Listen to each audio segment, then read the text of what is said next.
नमस्कार, MNS news live में आप सभी का स्वागत है। मैं हूं आपके साथ अर्शी अंसारी।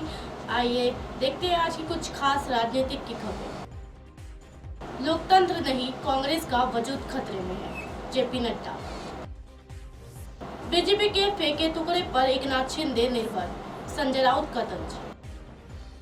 सुप्रीम कोर्ट कर रहा अडानी मामले की जांच, फिर संसद में विपक्ष हंगामा क्यों, अमित शाह। आइए देखते हैं खबरें विस्तार से।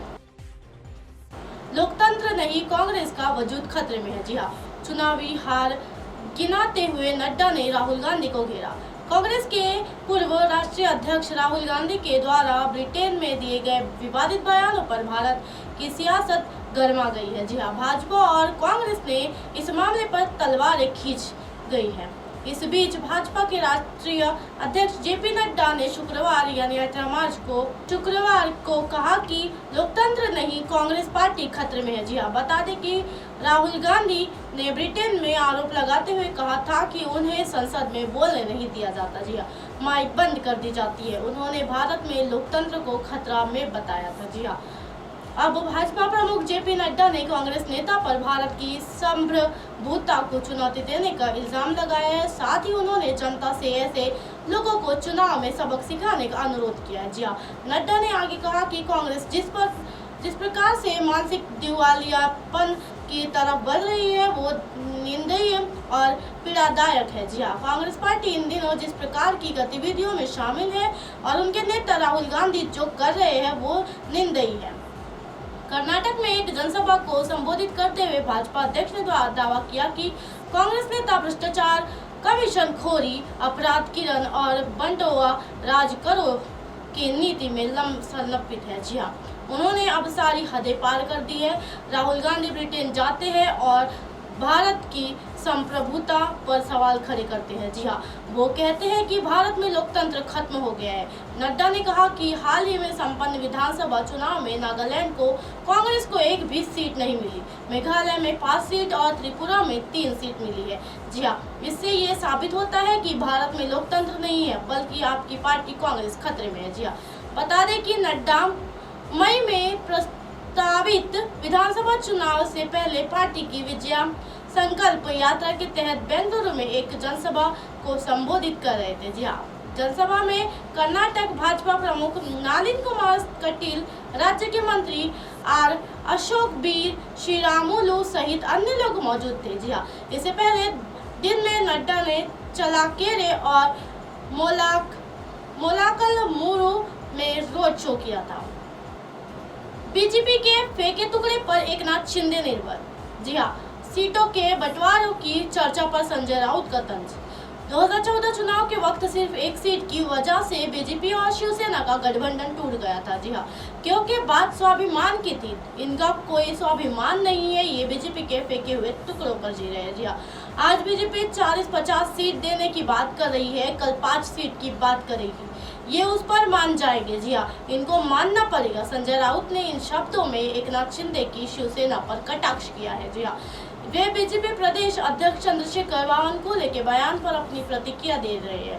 कल चंद्रशेखर बावनकुले ने अपने पार्टी कार्यकर्ताओं को संबोधित करते हुए ये बयान दिया था कि आगामी विधानसभा चुनाव में बीजेपी 288 में से 240 सीटों पर चुनाव लड़ेगी और कम से कम 200 सीटों पर जीत हासिल करने की तैयारी करती है। जी हाँ, उन्होंने 48 सीट शिंदे गुट को देने की बात कही थी। जी हाँ, बीजेपी प्रदेशाध्यक्ष उतना ही बोले जितना हक है, ना करे फिजूल बकबक। जी हाँ, शिंदे समर्थक। इसके बाद शिंदे गुट की ओर से विधायक संजय शिरसाट ने अपनी प्रतिक्रिया देते हुए कहा, चंद्रशेखर बावनकुले उतना ही बोले जितना उन्हें अधिकार है, वे फिजूल की बयानबाजी करने में बचे। वे 48 सीटों पर हमें लड़ने दे और हम मान जाएंगे। जी हाँ, हमें मूर्ख समझ रहे हैं क्या? इन सब बातों से गठबंधन में दरारें पैदा होनी शुरू हो गई थी। अरे अभी सीट शेयरिंग का फॉर्मूला तय कहा हुआ है। जी हाँ, ये तो दिल्ली नेतृत्व करेगी। बीजेपी मामला बिगड़ता हुआ देखकर बीजेपी प्रदेश अध्यक्ष को तुरंत अपनी गलतियों का एहसास हुआ। उन्होंने सफाई में कहा, हमारे बयान का वीडियो आधा अधूरा वायरल किया गया है। हमने उसमें कहीं ना कहीं की सीट बंटवारे का फॉर्मूला तय हो चुका है। ये तो दिल्ली और महाराष्ट्र के हमारे वरिष्ठ नेता शिवसेना के साथ मिल बैठकर तय करेंगे। जी हाँ, जो पेट में था होठ पर आया, सतर्क रहे शिंदे, बोले कांग्रेस प्रदेश अध्यक्ष नाना पटोले। जी हाँ, इस पूरे मामले में अपने प्रतिक्रिया देते हुए कांग्रेस प्रदेश अध्यक्ष नाना पटोले ने कहा, बीजेपी के जो पेट में बात थी वो होठों पर आ गई। हमारी एकनाथ शिंदे को सलाह है कि वे बीजेपी से सतर्क रहे। जी हाँ, आने वाले समय में बीजेपी उनके साथ क्या करेगी इसका अंदाजा लगाया जा सकता है। जी हाँ, 2024 तक शिंदे की शिवसेना खत्म, छोटे दलों को मिटाना बीजेपी का मिशन। जी हाँ, एनसीपी शरद पवार की पार्टी एनसीपी के प्रदेश अध्यक्ष जयंत पाटिल ने इस मुद्दे का कहा है कि 2024 का चुनाव शिंदे गुट बीजेपी के चुनाव चिन्ह पर ही लड़ेगा। शिंदे की शिवसेना का नॉमिनेशन बाकी नहीं रहेगा। इस बात को लेकर शंका का कोई कारण नहीं है। जी हाँ, बीजेपी का ये ओपन सीक्रेट है कि वो छोटी पार्टियों को धीरे धीरे खत्म करने के मिशन पर लगी है। सुप्रीम कोर्ट कर रहा अडानी मामले की जांच, फिर संसद में विपक्ष का हंगामा क्यों?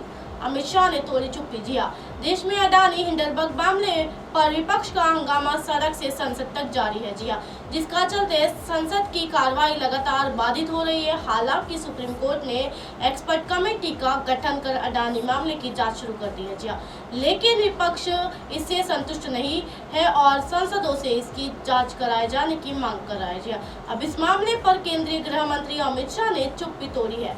संयुक्त विपक्ष द्वारा संसदीय समिति से अडानी मामले की जांच कराए जाने की मांग पर अमित शाह ने कहा कि सर्वोच्च न्यायालय की तरफ से पहले ही इस मामले का संज्ञान लिया जा चुका है और अदालत ने एक जांच समिति का गठन भी किया है। जी हाँ, उन्होंने कहा कि यदि कुछ गलत हुआ है तो किसी को बख्शा नहीं जाना चाहिए। एक टीवी चैनल के कार्यक्रम में अमित शाह ने कहा कि सरकार को इस विवाद पर कोई भ्रम नहीं है। शीर्ष अदालत ने अडानी हिंडलबर्ग मामले की जांच के लिए एक जांच समिति गठित कर दी है।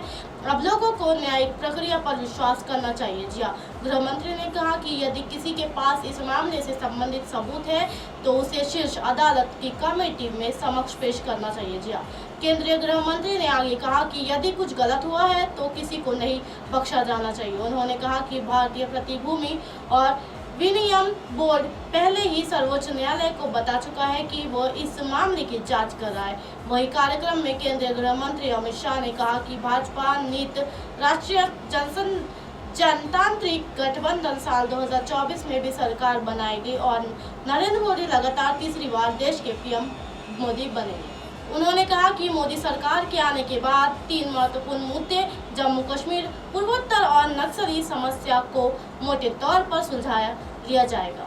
अब आप हमारे चैनल को आपके मोबाइल पर भी देख सकते हैं। मोबाइल ऐप पर देखने के लिए प्ले स्टोर से MNS news TV app download करें। इंस्टा, लिंक, ट्विटर, हाइकुक, फेसबुक और कई सोशल मीडिया के प्लेटफॉर्म पर हमारा चैनल उपलब्ध है। आप इसे यूट्यूब पर भी देख सकते हो। आप हमारे चैनल को लाइव भी देख सकते हो www.mnsnews.com पर। फिलहाल वक्त हो चला दर्शकों ब्रेक का। ब्रेक से लौटने के बाद देखिएगा देश और दुनिया की तमाम खबरें। बने रहिए एमएनएस न्यूज़ पर। नमस्कार।